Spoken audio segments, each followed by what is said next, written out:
encher o seu coração nessa noite, amém?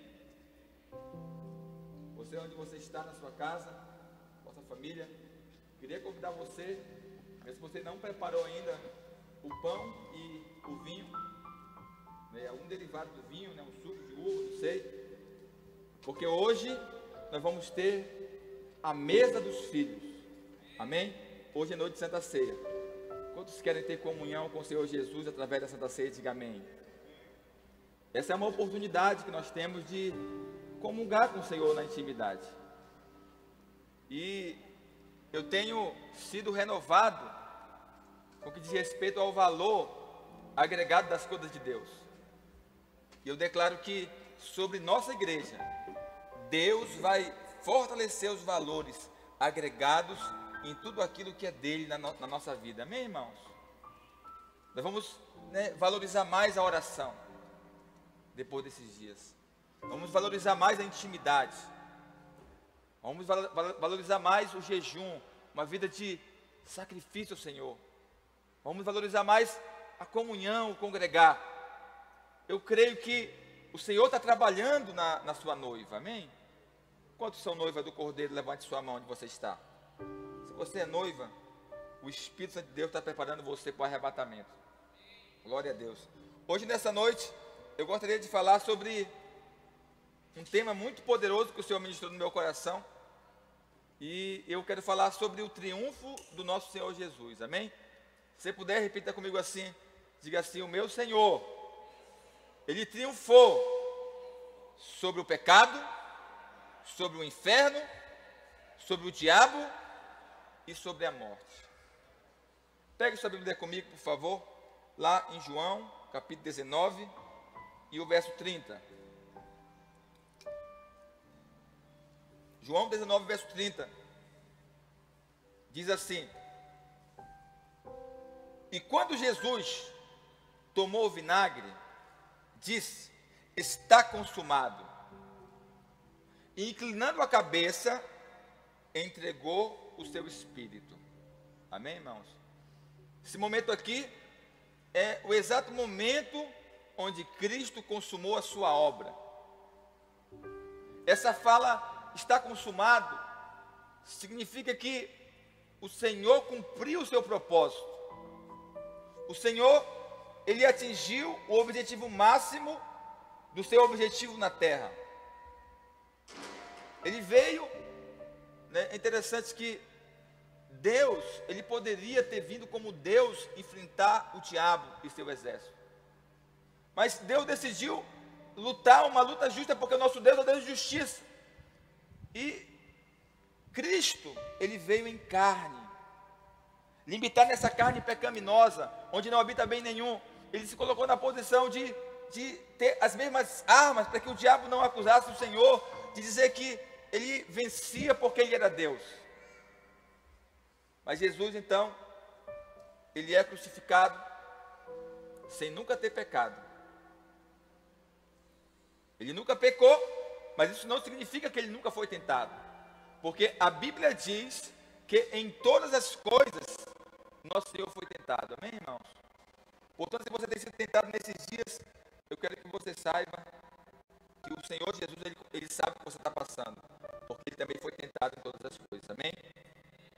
E eu gostaria de falar então sobre o que aconteceu depois que Ele entregou o seu Espírito. O que aconteceu depois que Ele entrou na morte?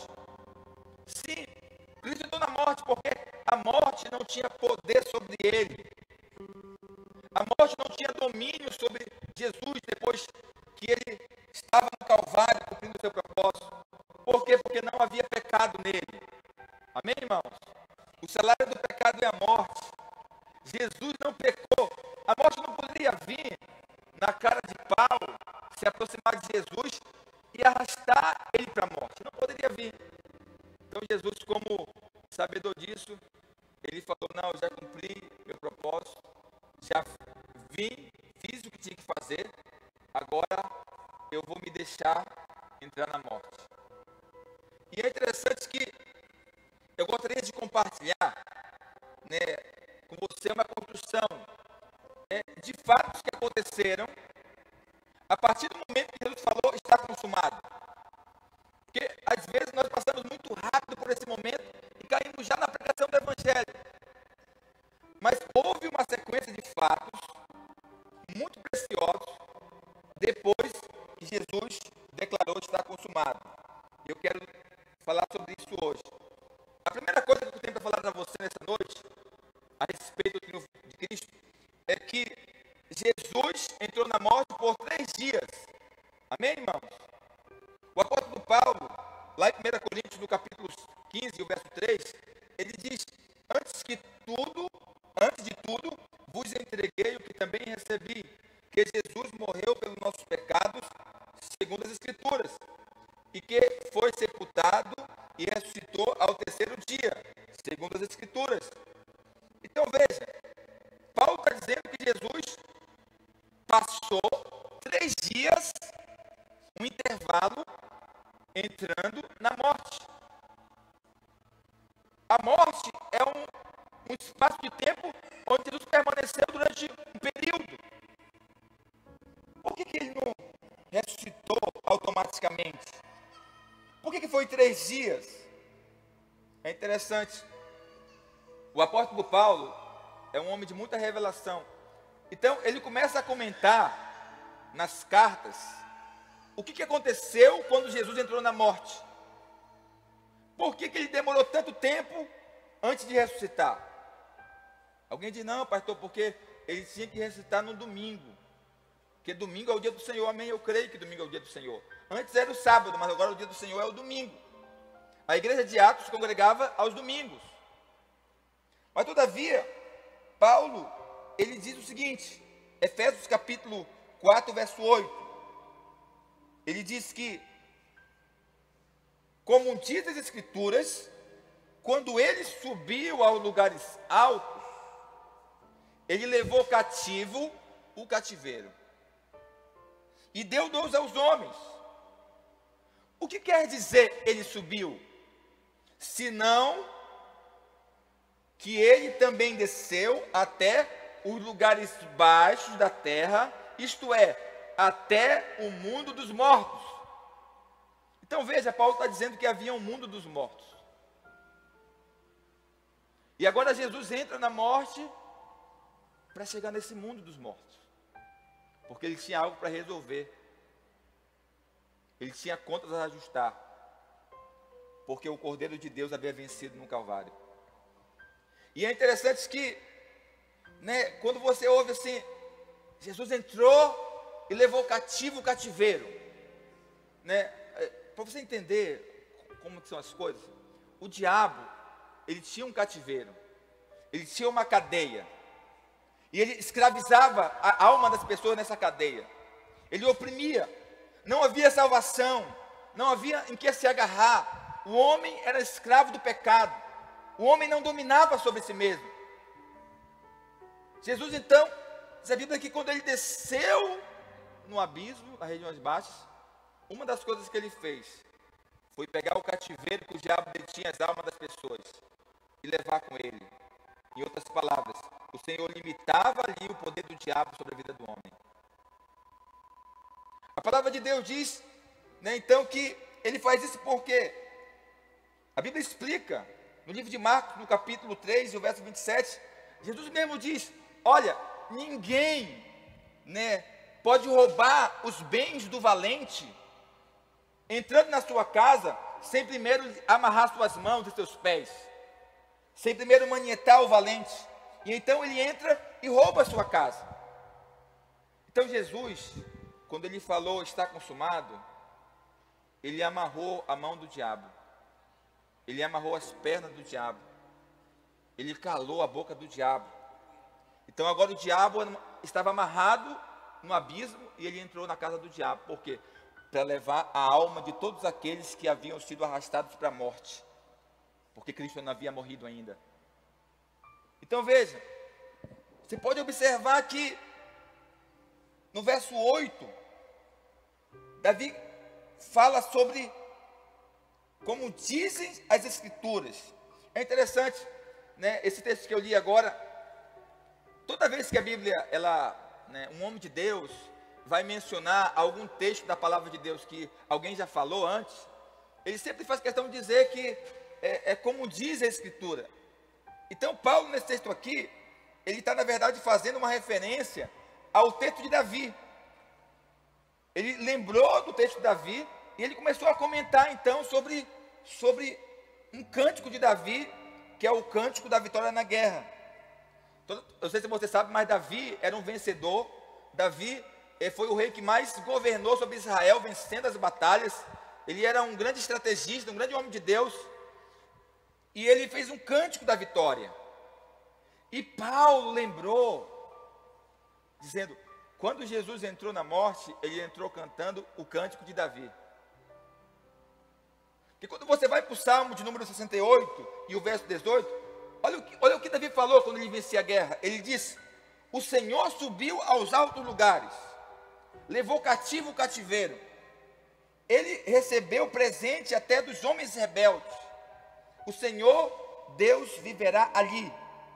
Louvado seja o Senhor, que dia a dia leva as nossas cargas.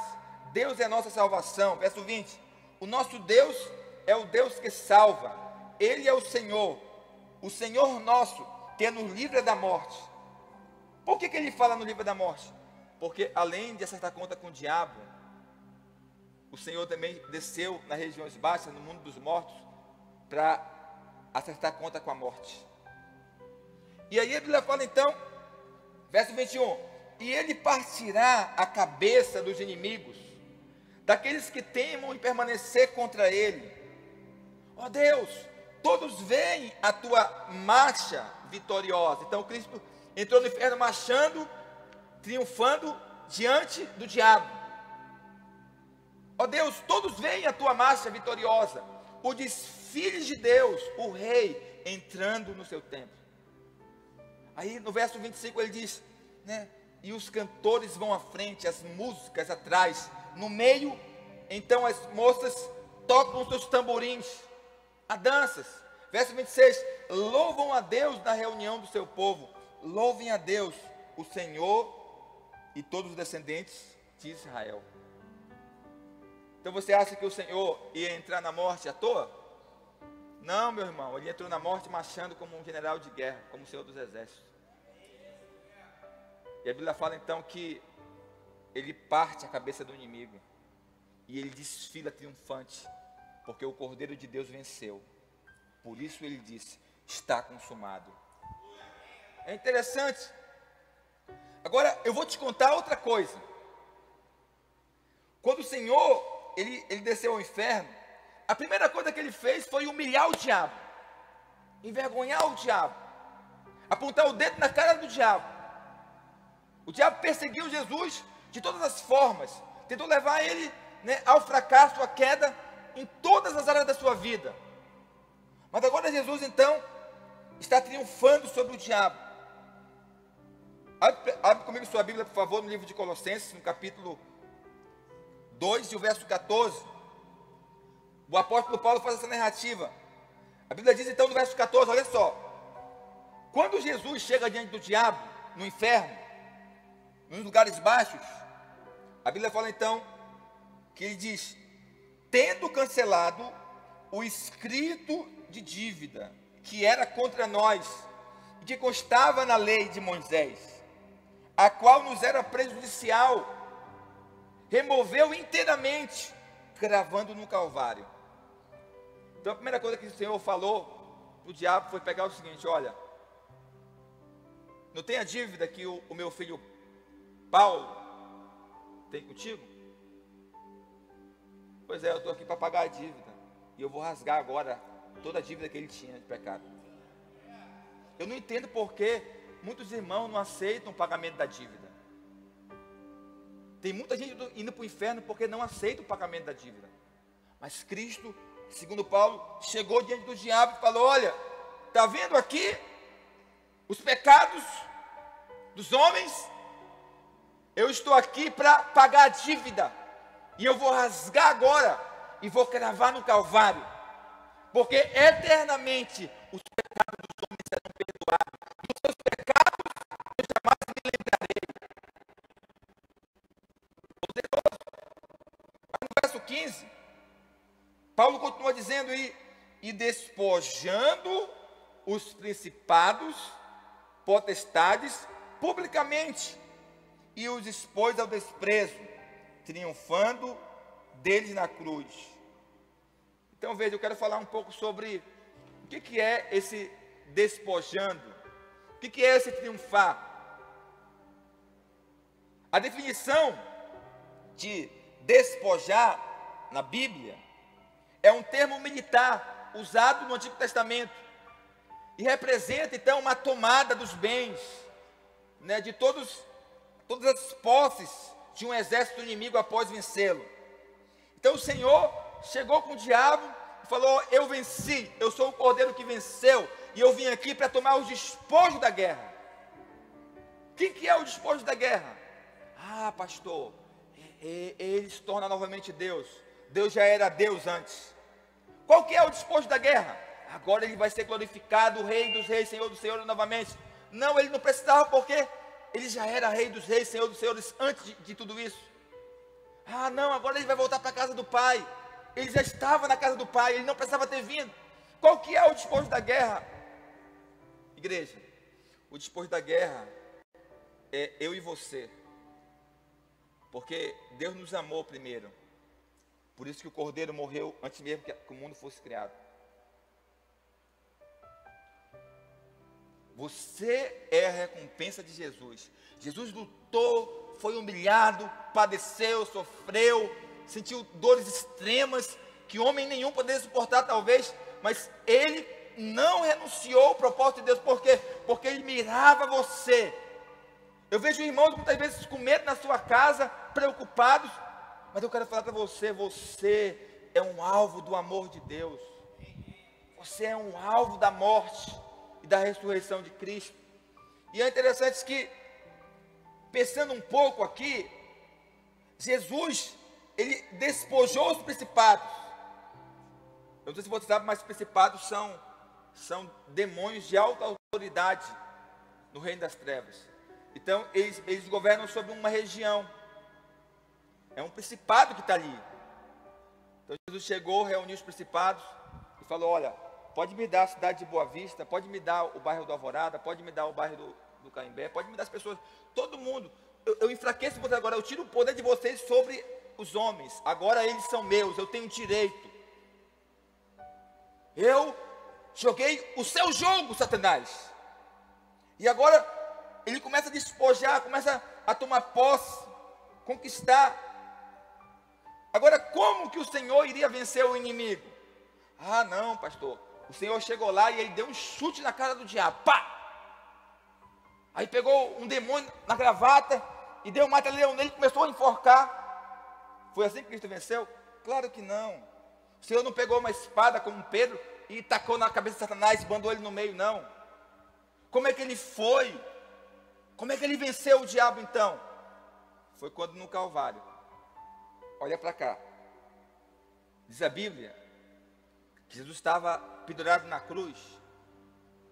E ao meio-dia, todo o céu se tornou em trevas. A lua, o sol, o ambiente ficou em trevas. E de meio-dia até 3 da tarde, não houve luz, só trevas. Porque naquele exato momento, diz a Bíblia, o pecado de toda a humanidade estava sendo derramado sobre Jesus. A ira de Deus, a enfermidade, a maldição, estava vindo como uma chuva sobre a vida de Cristo. E Cristo estava ali, em trevas. E naquele momento, diz a Bíblia, que ele começa a gritar: Eli, Eli, por que me desamparaste? E aí o sacerdote olhava e dizia: olha, veja, ele está clamando por Elias. Deixa ele clamar para ver se Elias vem salvá-lo. Mas eles não entendiam que o Senhor estava falando do seu Pai. Porque naquele momento, o seu e o meu pecado estava sobre ele. A sua enfermidade, a sua maldição estava sobre ele. Foi a troca do Calvário. Eu merecia morrer, ele estava morrendo no meu lugar. Eu merecia sofrer a consequência do pecado, mas ele estava sofrendo no meu lugar. Ele era o cordeiro, um altar. A cruz é o altar onde o cordeiro foi morto. Diz a Bíblia então que naquele momento ele fala: Deus meu, por que tu me desamparaste? E aí, o céu voltou da sua claridade. A Bíblia fala que ele olhou para o alto e falou: está consumado. Está consumado. E nesse momento ele entrega seu espírito. Nesse momento ele entra na morte. Então veja, o diabo sabia que havia algo naquele lugar acontecendo. No primeiro momento, talvez o diabo cantava vitória. Quem sabe o diabo dançava, fazia uma festa no inferno com seu demônio, dizendo: nós matamos o Filho de Deus, nós acabamos com ele. E eu penso que quando o Senhor desce às mais baixas regiões do abismo, e ele entra agora com seus olhos como chama de fogo no inferno, dizendo: Satanás, eu vim buscar aquilo que você roubou de Adão. Me dá o Paulo, me dá o José, me dá a Maria, me dá a casa do fulano, eles são meus agora. Olha para cá, meu amado, não tenha medo, porque agora você é do Senhor. E Jesus disse que ninguém pode te arrebatar das mãos dele. Ninguém. Ele não veio na terra deixando a sua glória, porque ele queria glória.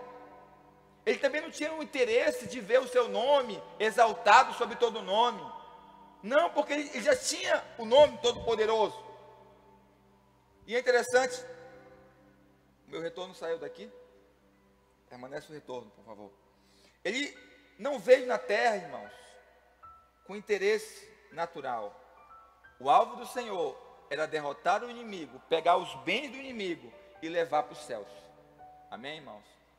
Talvez você não saiba, mas a sua posição hoje, pela Bíblia, você já ressuscitou com Cristo e você já está com o Senhor nas regiões celestiais. A Bíblia fala que Ele levou todos aqueles que nasceram de novo para as regiões celestiais. Então, chegará um dia que isso vai se manifestar. Por enquanto não se manifestou, nós estamos aqui na terra ainda. Mas a verdade diz que o Senhor nos carregou para o céu. Posso ouvir um amém? Você crê nisso? O império das trevas, né, o conceito é diferente. Interessante. No mundo, a morte, quem morreu, o fulano morreu. Morreu. Por quê? Porque o conceito de que morrer no mundo é algo ruim, não é verdade? Mas o conceito no reino de Deus, morrer é lucro. Paulo fala: morrer para mim é lucro. Por quê? Porque a morte de Jesus foi para dar vida. Olha para cá. Jesus morreu para que você pudesse ter vida e ter vida em abundância. Então, quando alguém recebe a vida do Senhor, a Bíblia diz que ele é transportado do reino das trevas para o reino do Filho do seu amor. Quem? Cristo. Então, na cruz, Jesus deu o direito a todas as pessoas que quiserem ser transportadas para o seu reino. A frase "está consumado", que Jesus disse antes de morrer, significa que a obra foi completada. No momento em que nós acreditamos nisso, nós somos transportados do reino das trevas para o reino de Deus. Amém, irmãos? Jesus triunfou sobre o diabo. E hoje ele está movendo livremente. Ele não foi ao inferno para passear. Ele foi lá, irmãos, para proclamar. A palavra proclamar aqui é querusso, que significa anunciar o triunfo. Eu não sei se você sabe, mas todo general, né, da antiguidade, o rei que venceu uma guerra, depois de vencer a guerra, eles chamavam um funcionário do governo, do estado, do seu reino, que tinha a função de arauto. Quem que era o arauto? O arauto era aquele que ia em praça pública anunciar diante de todos os decretos do rei. Então, quando o rei e o reino decidia algo, vencia uma guerra, o arauto ia na frente proclamar. Eu quero dizer que nesse momento, o Senhor desceu no inferno como arauto, para dizer para o diabo: olha, eu venci. Eu estou proclamando isso diante de você, mas eu venci. Hoje é noite de Santa Ceia. E a Bíblia fala que quando nós tomamos a Santa Ceia, nós estamos anunciando a morte e a vinda do Senhor. A morte e a ressurreição do Senhor e a sua vinda também. Em outras palavras, quando você toma a Santa Ceia, você está proclamando para o diabo, para os demônios, que Cristo venceu. E se Ele venceu, a sua vitória também já está garantida. Posso ouvir um amém da igreja? Agora, depois que humilhou a Satanás publicamente, ele seguiu no seu triunfo, e agora ele vai triunfar sobre a morte. A narrativa aqui não é minha, a narrativa aqui é do apóstolo Paulo.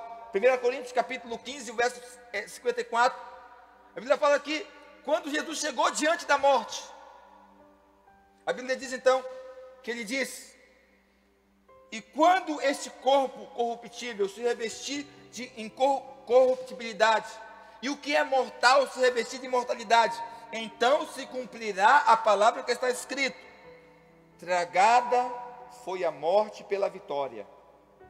Aí no verso 55, Jesus olha para a morte e diz: onde está, ó morte, a tua vitória? Onde está, ó morte, o teu aguilhão? É Paulo dizendo. Então você consegue imaginar Jesus olhando para a morte naquele momento e falando: a morte venceste, o véu tu rompeste, a tumba, morte, vai ficar vazia, porque eu vou ressuscitar daqui a pouco. Eu vou reinar eternamente. Vou levar o cativo que está no cativeiro, porque eles são meus agora. Você consegue ver isso? Você consegue, o Senhor olhando no olho da morte e falando isso: e agora, morte, onde é que está a tua vitória? Onde é que está o aguilhão? Eu não sei se você sabe, mas no tempo da guerra medieval, o aguilhão era a ponta de uma lança. Então, se alguém jogava uma lança e a ponta da lança está quebrada, então quem que vai atingir?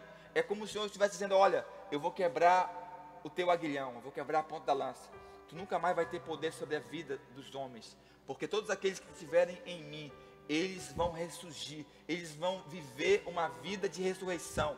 Tu não terá poder. Irmãos, eu não sei se você está me ouvindo, você perdeu um ente querido esses dias, e ele morreu no Senhor, servo do Senhor, conhecia a palavra, se converteu. Eu quero falar para você que a morte não pôde detê-los, porque o aguilhão da morte sobre os filhos de Deus foram quebrados.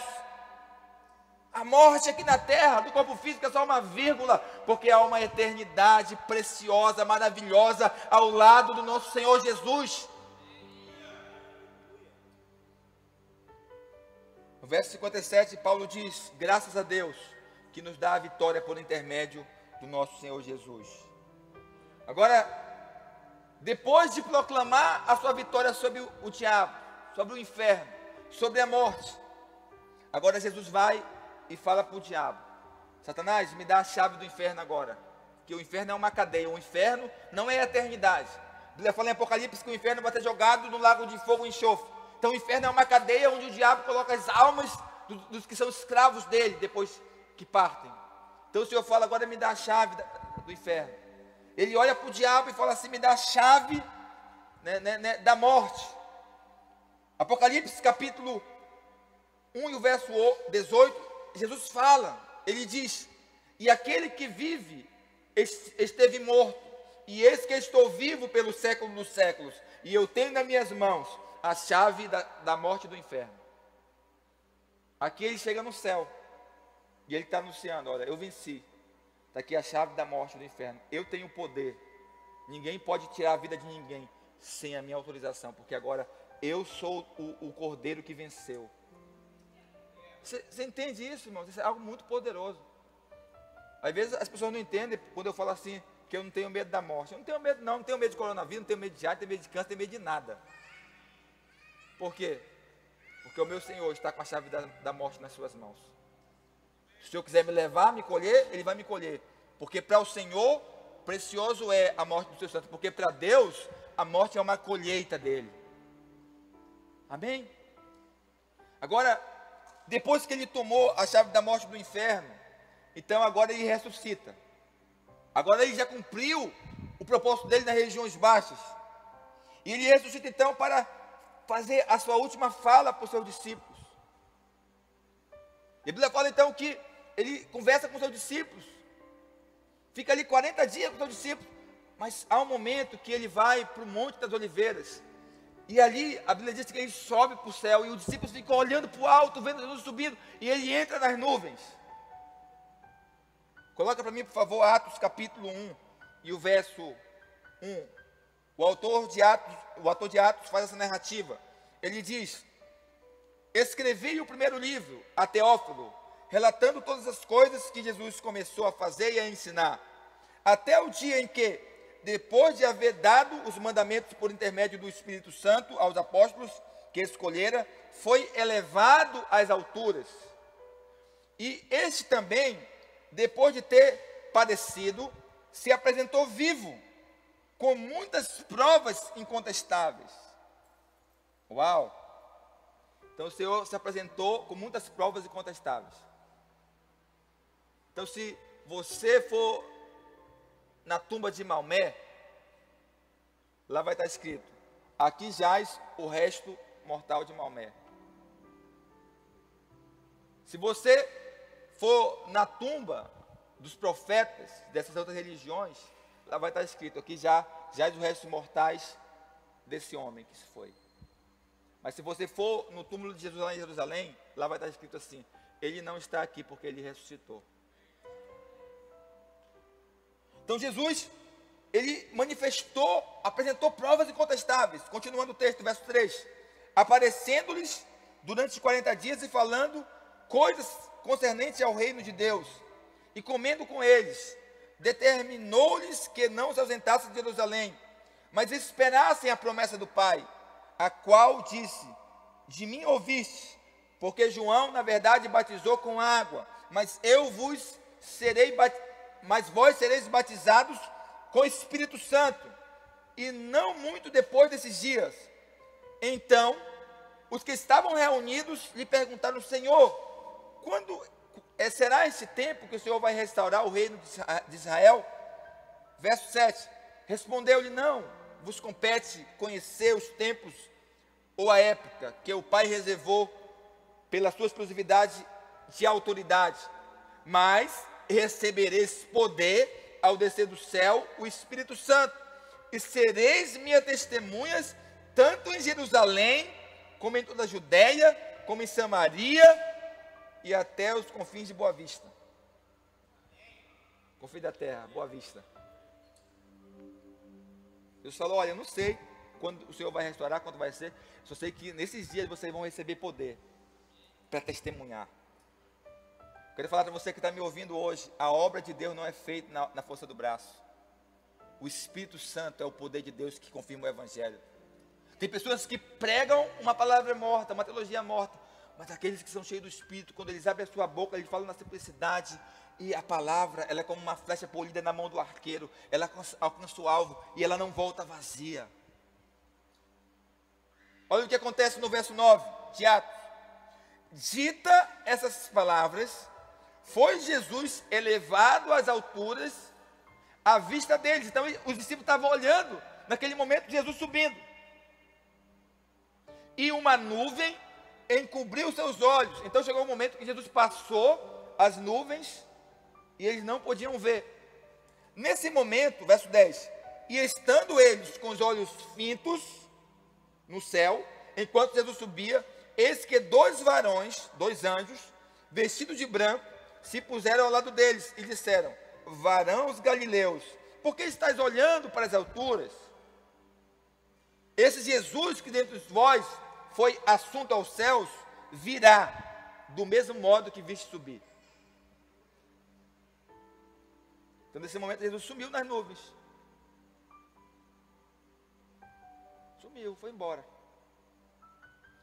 Quem já andou de avião sabe que chega um momento que o avião sobe e ele fica acima das nuvens. Você olha e vê as nuvens lá embaixo.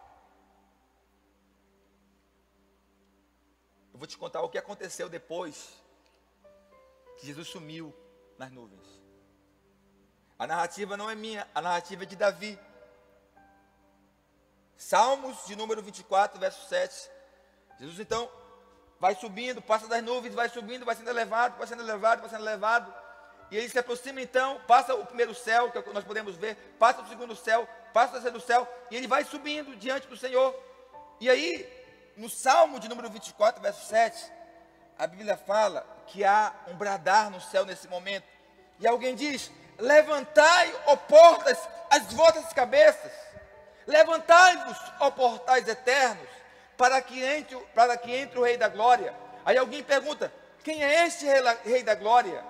O Senhor forte e poderoso, o Senhor poderoso nas batalhas.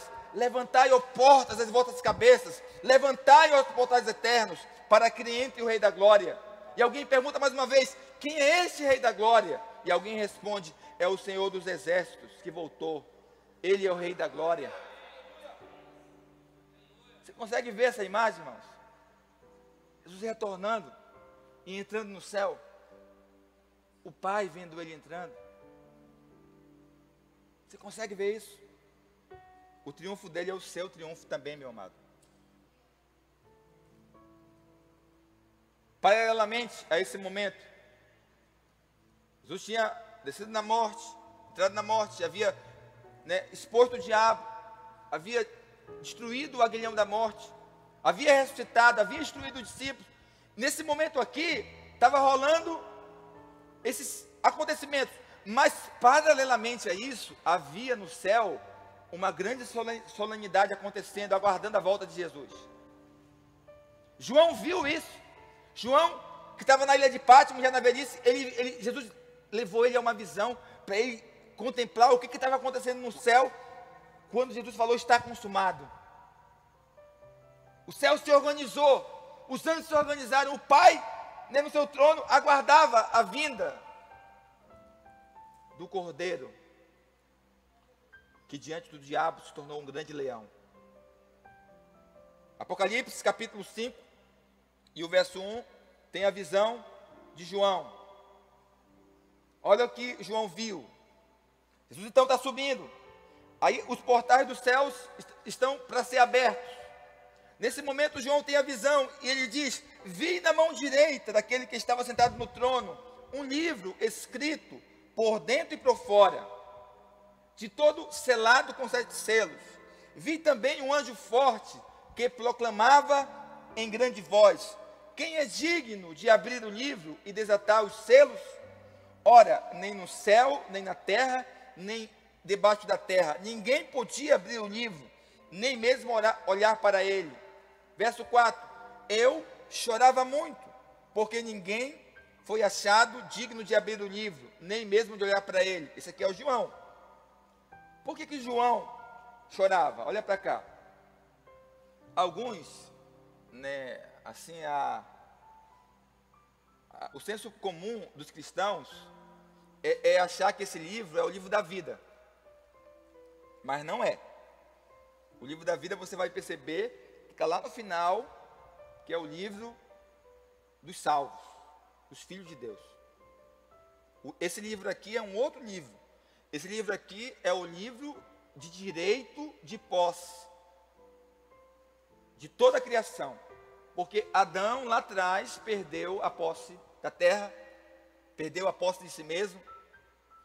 Quando Deus criou o homem, você entendeu o contexto? Está lá em Gênesis capítulo 1 e o verso 26. Olha como foi a criação. A Bíblia diz, Gênesis 1, 26 diz assim: disse Deus: façamos o homem a nossa semelhança e a nossa imagem, e tenha ele domínio sobre os peixes do mar, as aves dos céus, sobre os animais domésticos, sobre toda a terra, sobre todos os répteis que rastejam pela terra. Então, quando Deus criou o homem, Ele deu a sua natureza, a sua imagem, deu a autoridade. Então o homem era o dominador, era o proprietário, era aquele que tinha o documento de posse da terra. Adão era o proprietário por direito. Mas é interessante que o homem perdeu esse direito de propriedade e entregou na mão do diabo. Isso aconteceu porque o homem era dono. O livro de Salmo, capítulo 115, verso 16, diz assim: os céus são do nosso Senhor, mas a terra Deus deu aos filhos dos homens. Então o homem era dono. Mas nesse momento ele perde o direito. E agora o diabo escraviza o homem, o diabo governa sobre a terra. E o livro que dava o direito de posse, João viu na mão de Deus.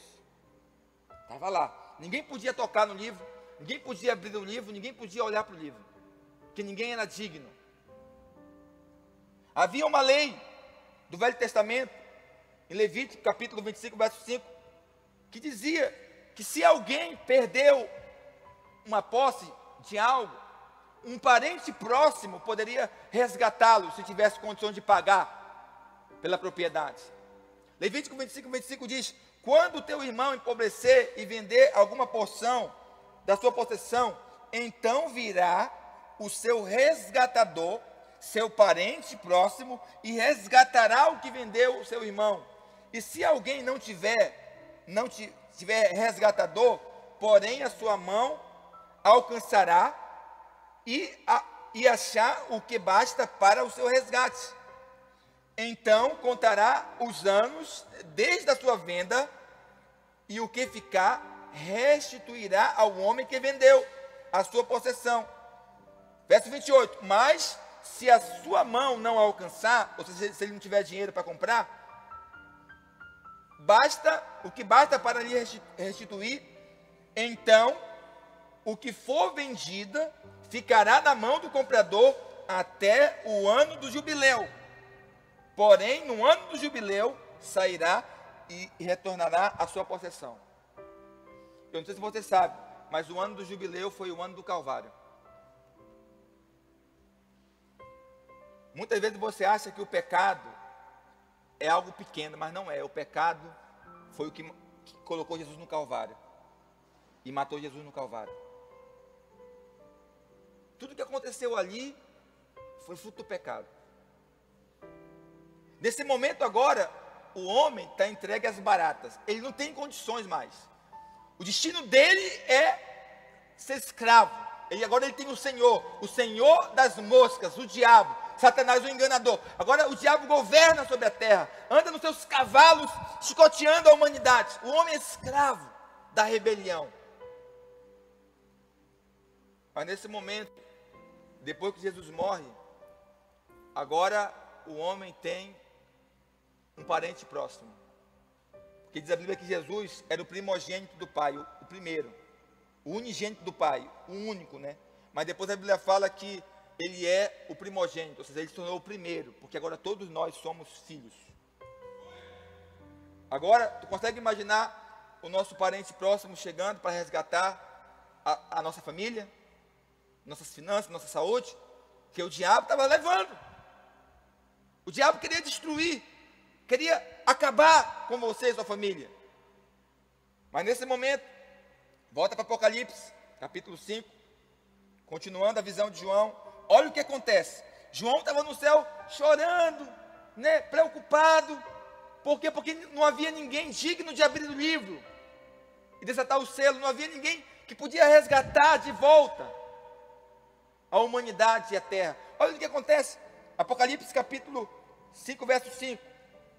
Todavia, um dos anciões me disse. Então João estava chorando, ajoelhado. E aí alguém chegou e falou: ei, não chores. Eis que o leão da tribo de Judá, a raiz de Davi, venceu. Aleluia! Esse é o momento que Jesus está retornando aos céus. João estava muito preocupado. Mas nesse momento agora ele tinha uma garantia. Porque o leão da tribo de Judá venceu. Aí diz a Bíblia, ele venceu para abrir o livro e desatar os 7 selos. Então vi no meio do trono e dos 4 seres viventes, entre os anciões de pé, um cordeiro como tendo sido morto. Agora aqui é interessante, olha para cá. O ancião fala para João que o leão da tribo de Judá havia vencido. Mas quando João abre os olhos, que ele vê o cordeiro. Entendeu? O ancião fala, olha, ele é o leão. Mas João olha, ele vê o cordeiro. Vou te explicar por quê. Porque Jesus Cristo, ele é o cordeiro e o leão, diz Apocalipse. Contra o diabo, ele é o leão, porque ele é vencedor. Mas para com Deus, ele é o cordeiro que foi morto para tirar o pecado do mundo. Contra o diabo, ele é o leão, porque ele desbancou o poder das trevas, ele humilhou o diabo, ele quebrou a ponta da lança da morte, ele limitou o trabalhar do império das trevas. Mas para com Deus, ele é o cordeiro, porque ele nos justificou e nos entregou o dom da justiça. E nele, hoje, eu e você, não temos mais pecado diante de Deus. Você compreende isso? É interessante. Verso 6, vamos continuar lendo. Então vi no meio do trono e dos 4 seres viventes, e entre os anciões de pé, um cordeiro como tendo sido morto. Então tinha 7 chifres, bem como 7 olhos, que são 7 Espíritos de Deus enviados por toda a terra. Verso 7, veio, pois, e tomou o livro da mão direita daquele que estava sentado no trono. Aqui é algo muito poderoso. Você consegue imaginar? No momento que João abre os olhos, ele vê ali de pé, né, o cordeiro, como tendo sido morto. E esse cordeiro está diante do trono. E ele vai até Deus, olha para cá, é muita ousadia. Ele vai até Deus e ele arranca o livro da mão de Deus. É como quem diz assim: eu venci, meu Pai. Agora eu resgatei, eu sou o redentor, reivindiquei de volta aquilo que o diabo tinha levado. E estou trazendo aqui para ti, porque agora o homem, a humanidade, agora tem uma oportunidade de se voltar para ti. Porque agora eu sou o caminho, a verdade e a vida. Todos que quiserem podem se chegar a ti. Todos que quiserem podem sair do reino das trevas e passar para o lado do reino do Filho do amor de Deus. Jesus toma o livro da mão daquele que estava sentado no trono. E quando tomou o livro, olha só, quando tomou o livro, os 4 seres viventes e os 24 anciões prostraram-se diante do cordeiro. Por quê? Porque estava todo mundo na expectativa, sonhando com esse momento. Então, eles se prostram, tendo cada um deles harpas, taças de ouro, cheias de incenso, que são a oração dos santos, e entoavam um novo cântico, dizendo: digno és de tomar o livro e abrir os selos, porque foste morto, e com teu sangue compraste para Deus os que procedem de toda tribo, língua e nação. Aleluia. Nós temos um Redentor, nós temos um vingador de sangue. O Senhor nos vingou no Calvário. Tudo que o diabo fazia contra nós foi desfeito. Porque para isso se manifestou o Filho de Deus, para desfazer as obras do diabo. 2 Coríntios capítulo 2, verso 14, Paulo diz que o triunfo de Cristo é o nosso triunfo. Olha o que diz: graças, porém, a Deus que em Cristo sempre nos conduz em triunfo. Como é que nós temos conduzido ao triunfo, irmãos? Em Cristo. E por meio de nós se manifesta em todo lugar a fragrância do seu conhecimento. Aleluia, glória a Deus. Queria que você se colocasse de pé onde você está. Queria chamar o Ministério do Louvor. E eu queria concluir hoje é noite de Santa Ceia. Eu queria que você escutasse o que eu vou falar para você hoje. Estou concluindo, amém? Não converse, não se movimente. Na sua casa, escute o que eu vou falar para você hoje. A Santa Ceia do Novo Testamento, essa que nós praticamos, ela tem uma representação no Velho Testamento. A Santa Ceia do Novo Testamento, ela é representada na Velha Aliança como a Páscoa. E eu gostaria então de fazer para você um comparativo, porque eu quero aplicar isso na sua vida hoje. Você lembra das pragas do Egito? Você lembra que Faraó, que aqui representa o diabo, escravizava o povo de Israel, oprimia, e pedia a ele de se achegar a Deus, de servir a Deus? Você lembra disso? E aí Deus levantou um líder chamado Moisés, e deu a eles sinais e prodígios, 10 pragas miraculosas, que vinham sobre o Egito e destruíam o Egito, castigavam o Egito. Momentaneamente Faraó retrocedia, mas depois Deus endurecia seu coração e ele endurecia. Mas houve um momento que Deus então deu a praga glanfinal. Que praga era essa? Era uma noite que o Senhor ia fazer o anjo da morte passar sobre o Egito. E aí Deus disse então a Moisés: fala aos filhos de Israel para matarem um cordeiro, pegarem o sangue do cordeiro, passar nas portas. Diga para o filho de Israel durante a noite sentar na mesa, assar o cordeiro e comer o cordeiro, porque à meia-noite o anjo da morte vai passar, e a casa onde não tiver a marca do sangue, o espírito da morte vai entrar e vai levar. Você consegue imaginar que noite de pânico e terror foi no Egito naquele dia? Os egípcios que não tinham a marca do sangue, sabe que o Egito aponta para o mundo, amém? Eles começaram a gritar: ah, meu filho morreu! À meia-noite, o anjo da morte passou, e todos os primogênitos do Egito começaram a morrer, inclusive o filho de Faraó.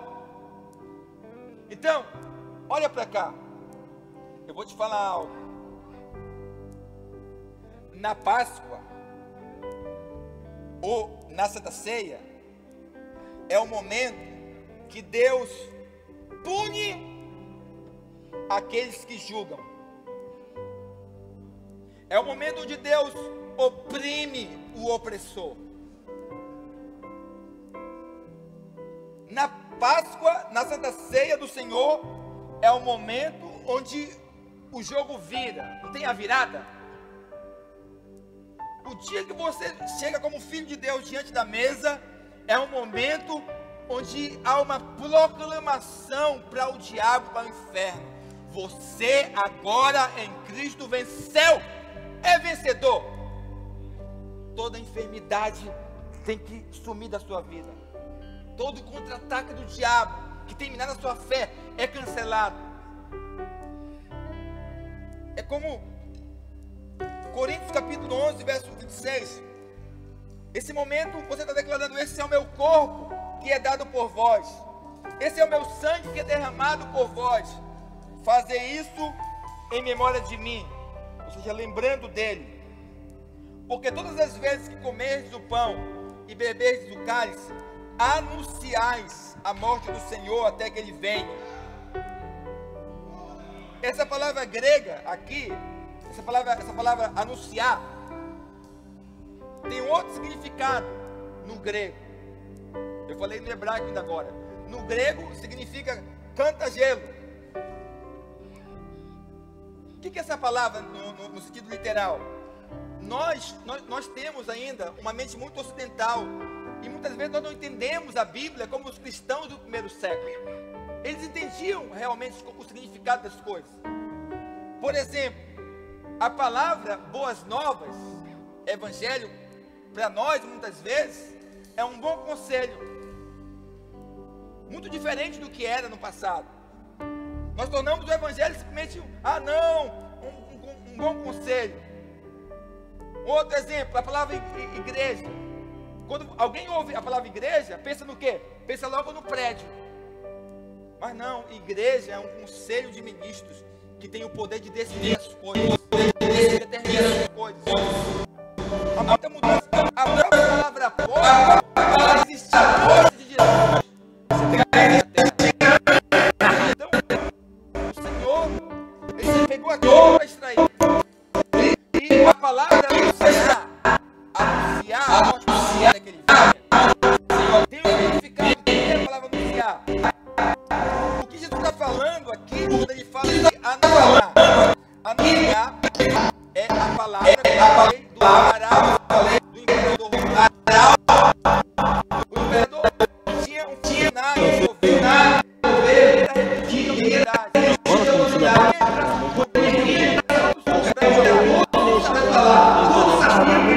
Em nome do rei. Havia ali a autoridade investida nele. E ele chegava com um grupo de pessoas na praça pública e dizia: assim diz o imperador de Roma. a partir de agora, no Império Romano, todos os países que são governados pelo Império Romano, vai ser assim, assim assado. Aí o povo ouvia, o arauto falou, está falado, é um decreto. Quem vai poder se levantar contra o decreto do rei, do imperador? As pessoas ficavam caladas, ninguém falava nada, era uma determinação. Aí o arauto dizia, assim diz o grande rei, o imperador Otaviano, Augusto, o Tibérios, ou qualquer outro dos Césares, daquela geração. Quando o arauto falava, lembra, o arauto é aquele que anuncia. Então, eu e você, nós somos arautos de Cristo, disse Paulo. Ou seja, você está chegando diante de todo o reino do Espírito hoje. Ao tomar a Santa Ceia, você está dizendo, Satanás, demônio, enfermidade, todo o principado, potestade, eu estou vindo aqui hoje, no dia de Santa Ceia, para dizer que o Cordeiro venceu. Nesse momento, o inferno tem que recuar, porque é uma proclamação de Jesus. Isso é um anúncio. É como quem diz no momento da ceia, né? Olha, quando você está ceando, você chama a atenção de todo o público espiritual, que você não vê. Estamos cercados de anjos, ao nosso derredor há demônios tentando atacar-nos. Mas quando você pega o pão e o cálice, nesse momento, todo o reino espiritual para olhar. Porque eu vou parafrasear, é como se você falasse assim, ei, potestade do inferno, ei, espírito da maldade, nós estamos aqui hoje, domingo, para informar que vocês se perderam. Você consegue imaginar o que é para o diabo ouvir isso? Você está proclamando. É isto que é a Santa Ceia, irmãos. A Santa Ceia não é um ritual vazio, como alguns imaginam. A Santa Ceia é dizer a todos os seres visíveis e invisíveis que o Cordeiro venceu. É chegar diante do reino espiritual e dizer, o Senhor Jesus mandou anunciar para vocês, principados e potestades, que vocês foram expostos, envergonhados e humilhados no Calvário. O dia da Páscoa do Novo Testamento, Paulo dá essa versão. Jesus crava no Calvário o escrito de dívida que era contra nós. Expõe os principados e potestades à vergonha, ao desprezo. Naquele dia, ou seja, naquele dia, o triunfo de Cristo foi um golpe na cabeça dos deuses dessa terra. No dia que o Cordeiro foi imolado, nesse dia, os deuses desse mundo foram julgados. É por isso, irmãos, que hoje, o diabo e seu império fica desconfortável ao ver eu e você tomando Santa Ceia. Porque ele sabe que isso aqui expõe ele. A Santa Ceia expõe a fraqueza do diabo. A Santa Ceia expõe a limitação do inferno. Quando você toma a Santa Ceia, você está mostrando para todo mundo que o diabo não tem poder, que o diabo é um derrotado, que você é vencedor. É isso que você faz quando você toma a Santa Ceia. Então agora os diabos não podem mais continuar oprimindo a sua família. Não pode. Se você tem andado oprimido, triste, se o diabo tem bombardeado a sua casa com enfermidade, com escassez financeira, com tristeza, com depressão, hoje, ao tomar a Santa Ceia, Deus está dizendo que no reino espiritual, o diabo está sendo envergonhado. Eu consigo imaginar o diabo no canto envergonhado. Por quê? Porque o Cordeiro venceu. O triunfo de Cristo é o nosso triunfo. Quando podem dizer amém? Eles não podem mais trazer doenças sobre você. Eles nem podem mais escravizar, né, ninguém da sua casa. Por quê? Porque a Páscoa é uma noite de passagem. Você está fazendo uma travessia. Você está indo rumo a um destino. Nós somos o povo da Páscoa, irmãos. Agora eu quero concluir a minha palavra, antes de encerrarmos.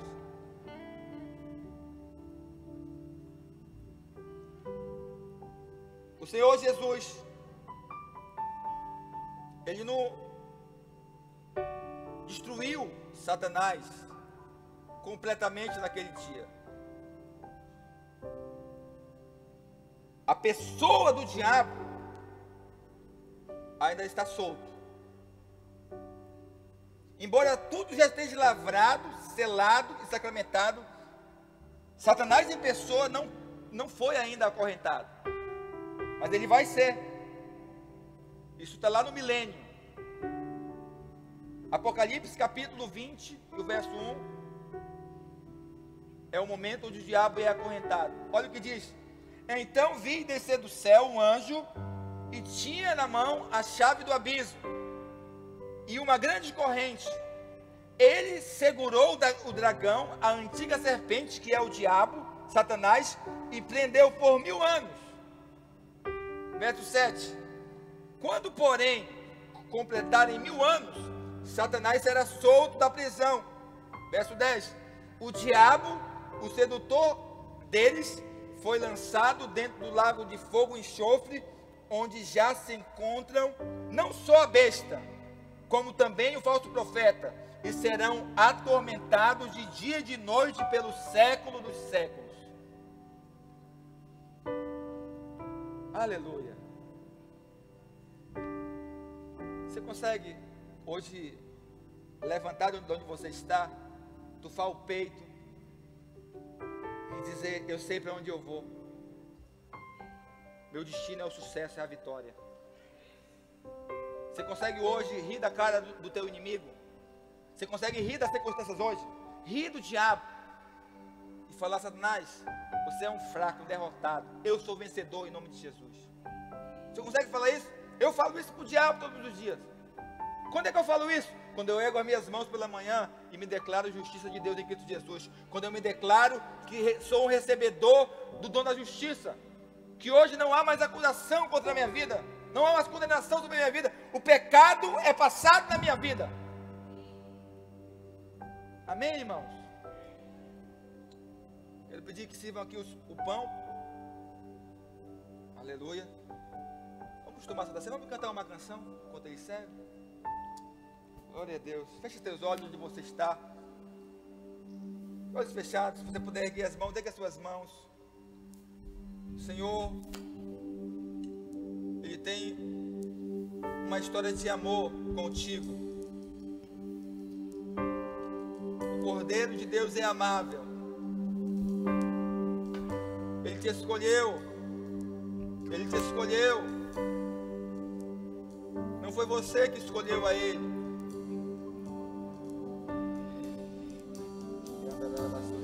Início era essa palavra, com Deus Altíssimo.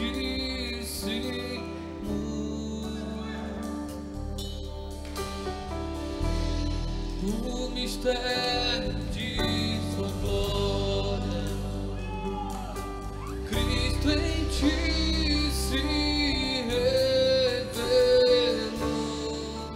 Ó, quão lindo esse nome é, ó, quão lindo esse nome é, o nome de Jesus, meu Rei.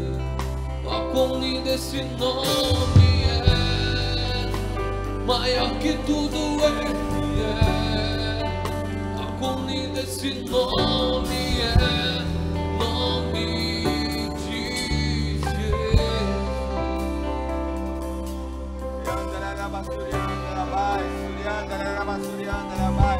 Declare. Deixou o céu para buscar, veio pra nos resgatar. Aleluia. Amor maior que o meu pecado,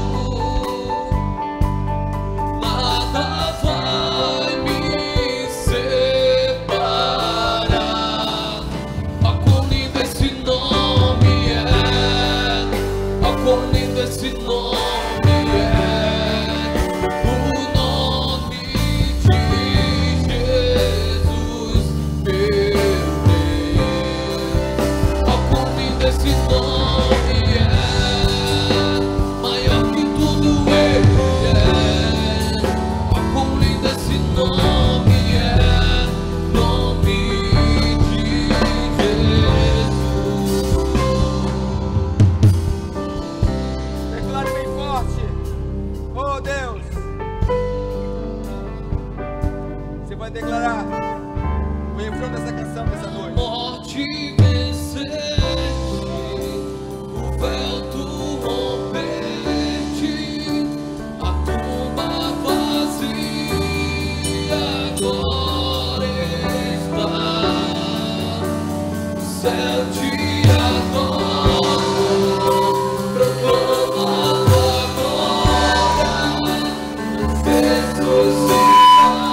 Sua igreja, declare isso bem forte.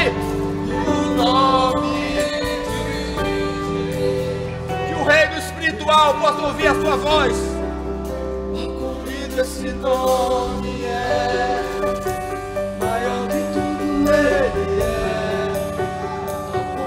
Esse nome é nome.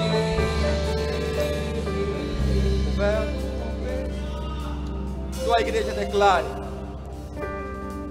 Oh Senhor. O véu tu rompeste, a tumba vazia.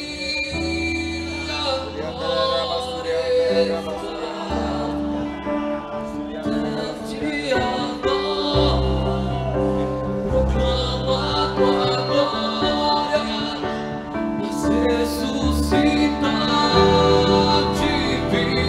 fresca. Teu é o rei, tu é a glória, acima de todo nome. Aleluia. Olha para cá.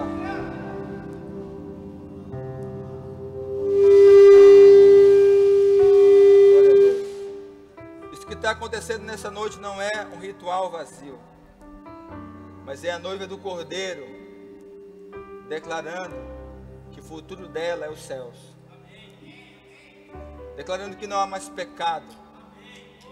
Se o diabo te acusava, a partir de hoje você não vai mais receber a acusação do diabo, porque ele é um mentiroso.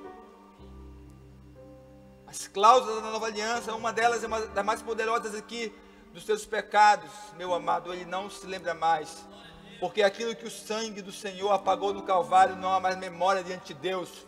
Você pode erguer a sua cabeça como vencedor. Viva uma novidade de vida. Erga o seu pão. Oh Senhor, eu declaro, Pai, que essa noite nosso inimigo é envergonhado mais uma vez. Declaro que nessa noite, Senhor, eu sou revestido do Senhor, revestido da Tua glória. A marca do sangue está sobre nós. Sofrimentos do Senhor foram nossos sofrimentos. Por isso eu te digo, meu amado, você não precisa sofrer. O símbolo do pão moído simboliza que você está segurando na mão é o corpo de Cristo que foi mastigado, que foi destruído, que foi martirizado no Calvário. Ele padeceu para que você não precisasse mais padecer. Ele enfermou, meu amado, para que você pudesse ser totalmente restaurado no seu corpo físico. Ele sentiu dores inimagináveis para que você pudesse desfrutar de uma vida de saúde. Eu queria que você orasse comigo a seguinte oração, repita comigo bem forte, diga comigo: por este corpo eu fui sarado. Diga assim: por este corpo as aflições desse tempo presente não se comparam à glória de Deus que está sendo liberada sobre a minha vida. Diga comigo: por esse corpo, toda maldição que era minha, que era fruto do meu pecado, foi colocado sobre Jesus. Diga assim: por esse corpo, eu posso declarar o que Cristo declarou no Calvário: está consumado. Eu sou vencedor. Pode comer o pão.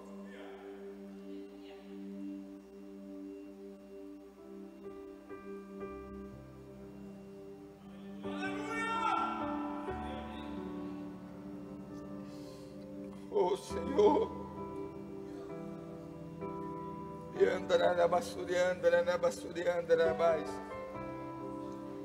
se você é um homem cheio do Espírito Santo, uma mulher cheia do Espírito Santo, fale em línguas agora.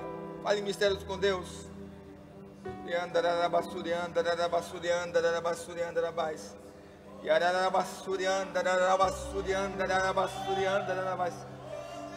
Oh, arabassurianda, arabassou.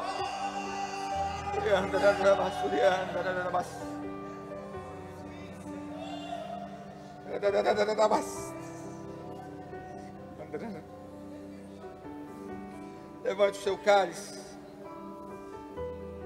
Repita comigo: por esse sangue não existe mais nenhum pecado diante de Deus. Diga assim: eu estou limpo, sou inocente. Diga assim: não há mais dívida nenhuma. Eu não entro mais em demanda com Deus. Diga assim: porque os meus pecados foram perdoados por esse sangue. Diga assim: esse sangue não é como o sangue de bodes e de animais. Diga assim: o sangue do Cordeiro de Deus é poderoso para perdoar pecados que eu cometi no passado, que eu cometo hoje e que eu ainda cometerei no futuro. Diga assim: aquilo que o sangue de Jesus apagou, não há mais memória diante de Deus. Quando Deus olha para mim, Ele não vê mais um pecador, mas Ele vê alguém justificado. Diga assim: eu recebi, através desse sangue, o dom da justiça. Eu posso me declarar justo. Diga assim: Satanás, eu rio da tua cara, porque a tua acusação, a tua intimidação, a tua afronta e vergonha não tem poder sobre a minha vida. Diga assim: por esse sangue eu me declaro vencedor. Podei tomar do cálice agora.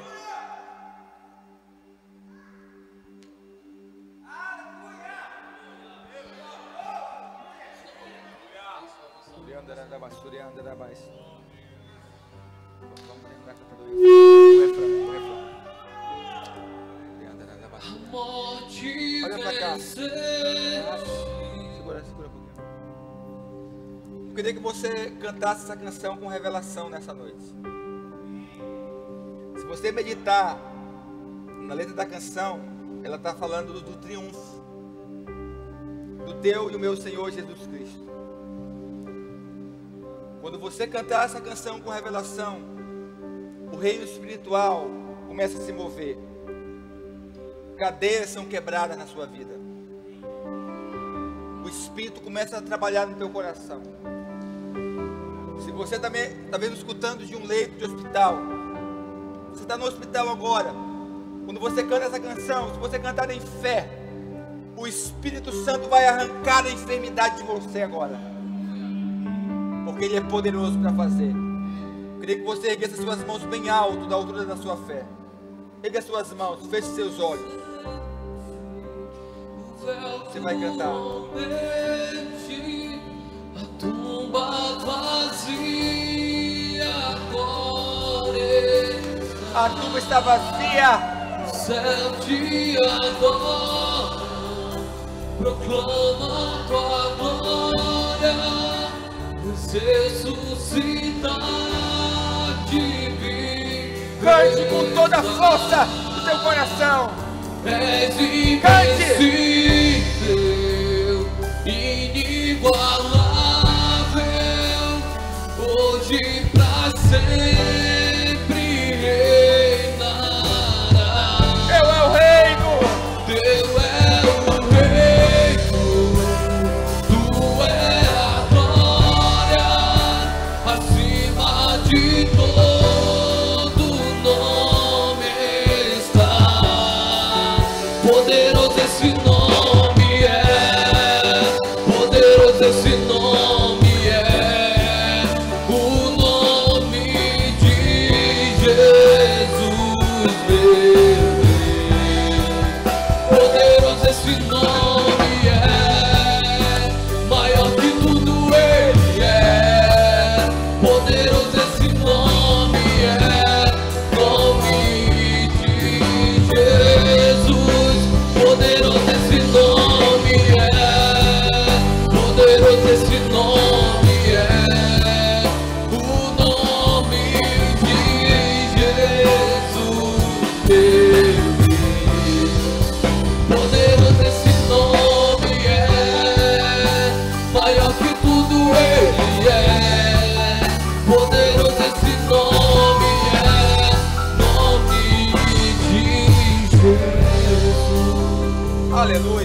está, pegue as tuas mãos.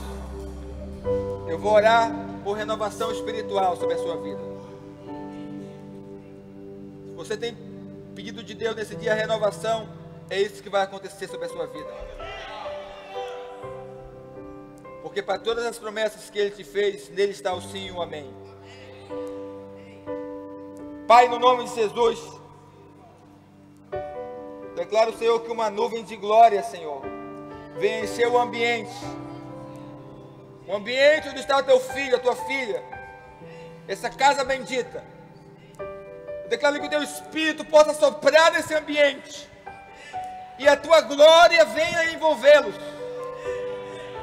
O teu poder, a tua unção em que nós opera, possa transbordar sobre a vida desse homem, dessa mulher de Deus nesse momento. Eu declaro sobre a tua vida, seja cheio do Espírito Santo, seja renovado, seja fortalecido na sua fé. Fortalecei-vos no Senhor e na força do seu poder, para que possais vencer o dia mau. Eu declaro que nessa noite o Senhor renova as tuas forças, renova a tua fé. Você vai voar, você vai correr e não vai se cansar. Você vai voar como asas, como de águia. O Senhor te chamou para conquistar e para avançar. É isso que vai suceder sobre a tua vida. Eu declaro que toda laço maligno que era contra a sua vida hoje é cancelado na autoridade do nome de Jesus. Nós proclamamos a vitória de Cristo sobre a sua vida. Nós proclamamos o triunfo de Cristo sobre a sua vida. Aonde você está, receba. Receba. Aleluia. Vamos orar pelos enfermos agora.